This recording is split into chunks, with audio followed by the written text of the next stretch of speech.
Добър ден, почитувани ученици! Денеска сме во училница по предмет физичко и здравствено образование за прво отделение. Јас сум наставник Никола Цикушев, вработен во основното училиште Орце Николов, село Инјово. За денеска имаме од тема атлетика наставна содржина вежби за скокање од место. Цели на часот: правилно изведување на вежбите за глава, врат, рамен појас, раце, труп и нозе.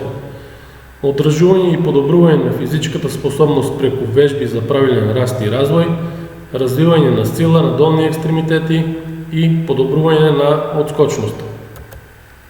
Очекувани исходи: ученикот да умее правилно да ги изведува вежбите за скокање од место со една и две нози, зголемување на експлозивната сила на долни екстремитети. Значи може да започнеме со воведниот дел на часот, каде што ќе го загрееме телото. Најпрво започнуваме со вежби за загревање на главата и вратот. Вежба број 1, со главата одеме напред, назад, десно, лево. Вежбата може да ја повториме од 6 до 8 пати.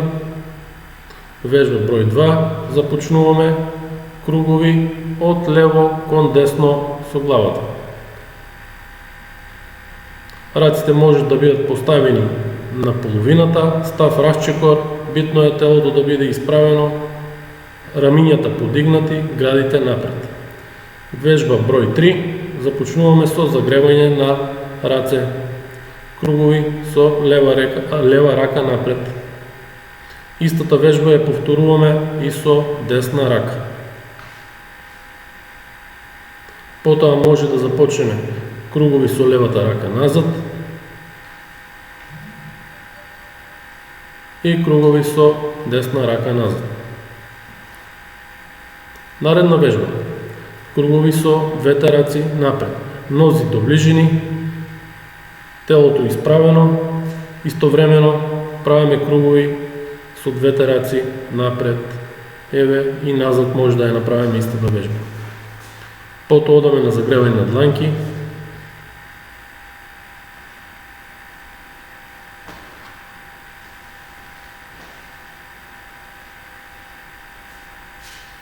И стегнување на рамо. Многу е битно за таа вежба лактото да биде свиено и раката се подига над глава, во десна страна и лева страна. Истата вежба, значи може да ја направиме и со двете раци на едната страна и на другата.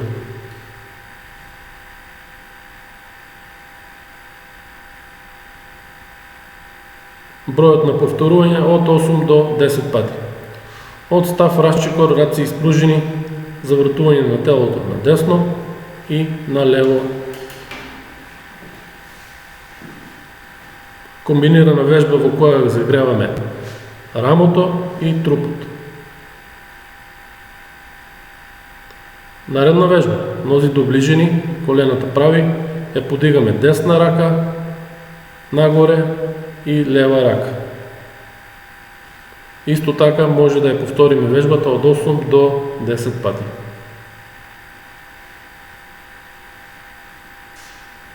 Од став расчекор, наредна вежба: наклонување кон десна страна и лева страна.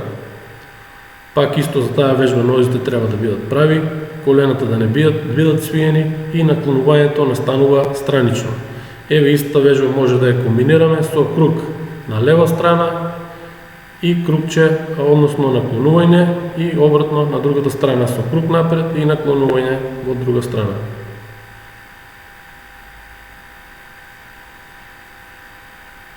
Наредна вежба: раците ги испружуваме напред, ги укрстуваме и ги влечеме во правец, односно во висина на рамињата. Вежбата ја повторуваме од 8 до 10 пати.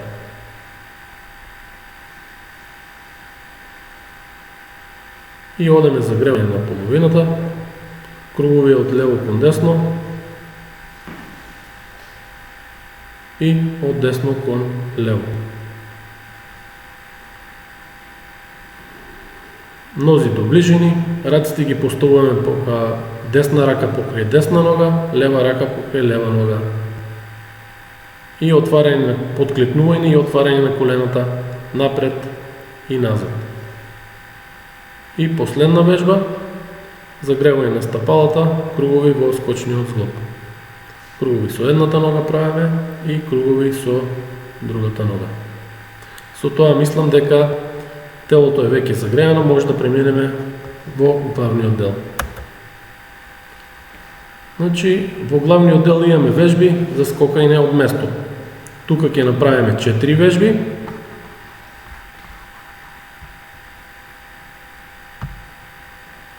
Вежба број 1.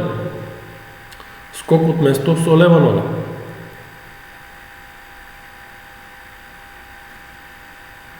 Значи истата вежба ја правиме и со десна нога. По неколку обиди може да направиме од 6 до 8 обиди со десна нога и од 6 до 8 обиди со лева нога. Многу е битно, значи раците да ни помогнат при скокот.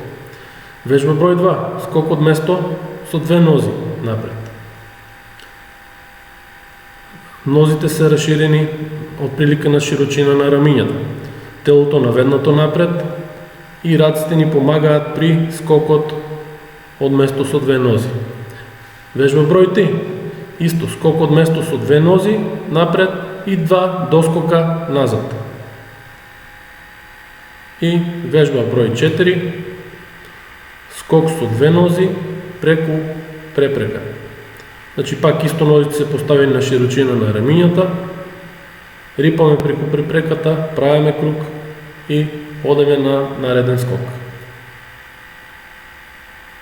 Исто вежбата може да ја направиме од 6 до 8 пати, значи доколку немаме реквизит како што е тука, може да користиме топка, стол, било каков реквизит кој што може да прескокнуваме преку него. Со тоа главниот дел е завршен, значи може да преминеме на завршниот дел, дел каде што правиме вежби за истегнување, лабавање на мускулатурата, односно враќањето на телото во правобитната состојба, односно нормализирање на мускулниот тонус. Еве неколку вежби во завршниот дел. Значи вежби за истегнување на врат,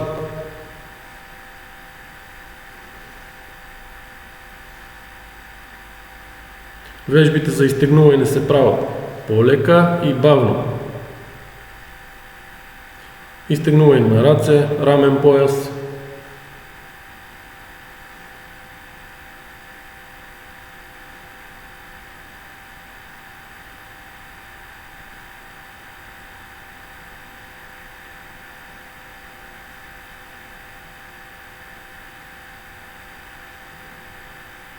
Значи сега ќе пробаме со десна рака да го допреме лево рамо, а со другата рака притискаме. Еве како изгледа, значи од другата страна, за да ви биде појасно вежбата.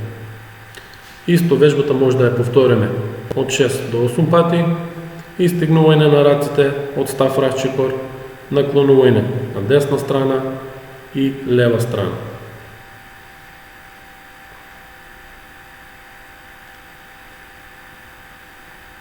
Тежината ја пренесуваме на лева нога, задната нога, десна е права. Истегнување на нози. И сега веќе одеме пониско доле, тежината ја пренесуваме на предна нога и ја префрламе на друга. Тука може да пробате да ги допрете прстите на стапалото и задржуваме 2 до 3 секунди во таа позиција. До ближини нози пробуваме да ги допреме прстите на стапалото. Тоа што е битно е колената да бидат прави и да не ги виеме. Истегнување на предна ложа. Истата вежба ја правиме и со десна и со лева нога. Гледате дека вежбите за истегнување се прават бавно и точно.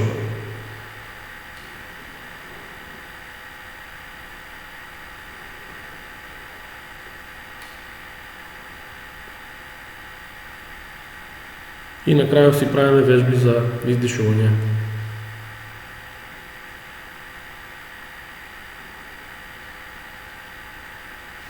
Това беше се во завршниот дел, значи до гледање на ученици се гледаме во некоја наредна прилика со некое ново видео.